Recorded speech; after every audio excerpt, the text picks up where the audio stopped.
I'm 73 years old, and what I'm about to say may make you uncomfortable. Not because it's dramatic, but because it's true. Almost everything you've been told about aging, success, and having time later is wrong. What makes this worse is that the people who were supposed to guide you, parents, teachers, society, either didn't know better or repeated the same myths they were taught. I don't blame them. I believed those same ideas for most of my life. For over 5 decades, I followed the script exactly as it was handed to me. Work hard, be responsible, delay joy, sacrifice now so you can live later. I thought that if I did everything right, life would eventually reward me. Turns out, life doesn't work that way. I'm not sharing this to sound wise or to collect sympathy. I'm sharing it because time has made something painfully clear to me, and because I don't have unlimited time left. What I'm saying isn't for my benefit anymore. It's for yours. For the first 50 years of my life, I was convinced I had figured things out. I had a respectable career. I owned a comfortable home. People admired me. On paper, my life looked like success. I chased promotions. I chased approval. I chased the feeling that one day I'd finally arrive. And then, at 52, everything stopped. One ordinary day, in the middle of a meeting, my body failed me. My chest tightened. The room spun. I woke up later surrounded by machines, wires, and fear. My wife crying beside a hospital bed. The doctors called it a cardiac event. A clean phrase for something much uglier. My heart nearly ended my life. They told me I was lucky. At the time, I didn't feel lucky. I felt exposed, fragile, mortal. But looking back, that moment saved me. Lying in that hospital bed with nothing to distract me, I was forced to face a truth I had avoided for decades. I wasn't truly living. I was functioning, performing, checking boxes, meeting expectations that weren't even mine. I had spent my life on autopilot, doing what seemed responsible, not what felt meaningful. I had postponed joy, connection, and curiosity for a future that was never guaranteed. The most frightening question hit me then. If I had died that day, what would actually matter about the life I lived? A house? Money? Titles? A list of achievements no one would remember in a few years? That question changed everything. There is one lie almost everyone believes, and it quietly steals entire lifetimes. I have time. I'll start later. I'll travel later. I'll focus on relationships later. I'll enjoy life once things calm down. I've heard this from people in their 20s, 30s, 40s, even 60s. When I earn more, then I'll relax. When I get promoted, then I'll breathe. When the kids grow up, then I'll live. When I retire, then I'll finally do what I love. Here's the truth that took me 50 years to learn. That later almost never arrives. The finish line keeps moving.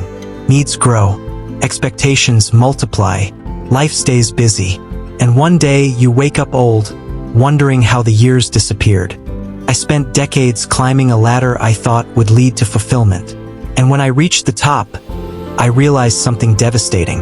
The ladder was leaning against the wrong wall. There was no way to go back and reclaim the years I sacrificed. Time doesn't refund what you waste.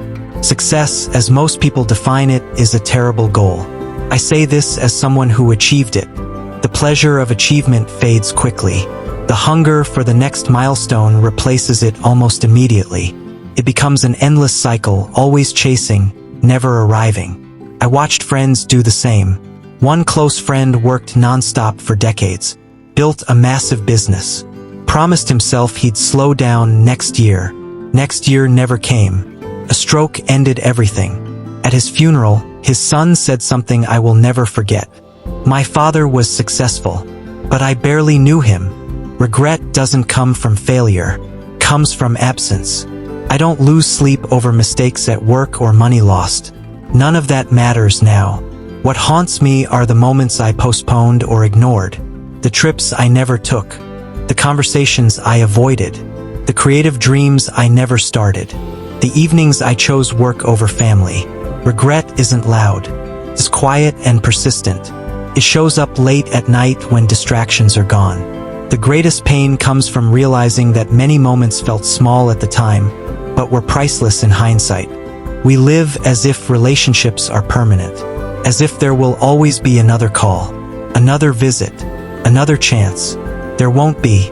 My father died suddenly while I was busy with life. I always assumed we'd have time later to repair things.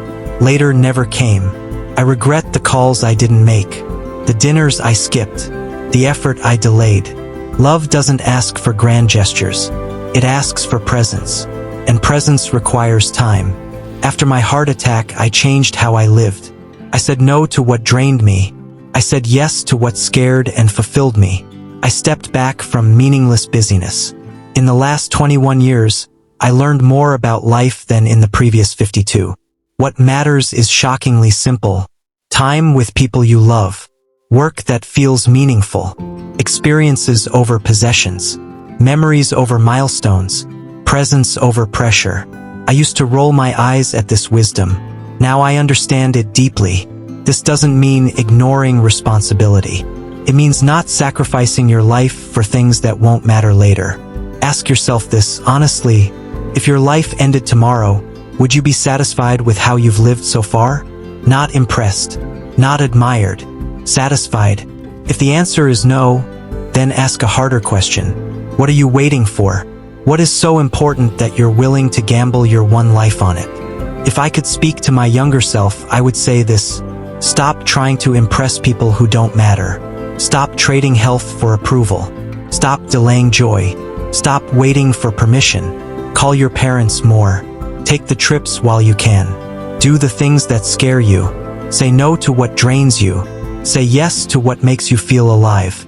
And most importantly, start now. There will never be a perfect time. Life will always be messy. Waiting only guarantees regret. I have less time ahead of me now than ever before. And yet, I'm happier than I was when I believed I had forever. Understanding that time is limited makes life richer. You stop wasting it. You stop postponing joy. You live intentionally. That's the great irony of aging. You have a choice today. Keep chasing. Keep delaying. Keep waiting. Or wake up. Accept that time is precious. And start living the life you keep postponing. Don't wait 50 years to learn this. Someday isn't coming. Someday is today.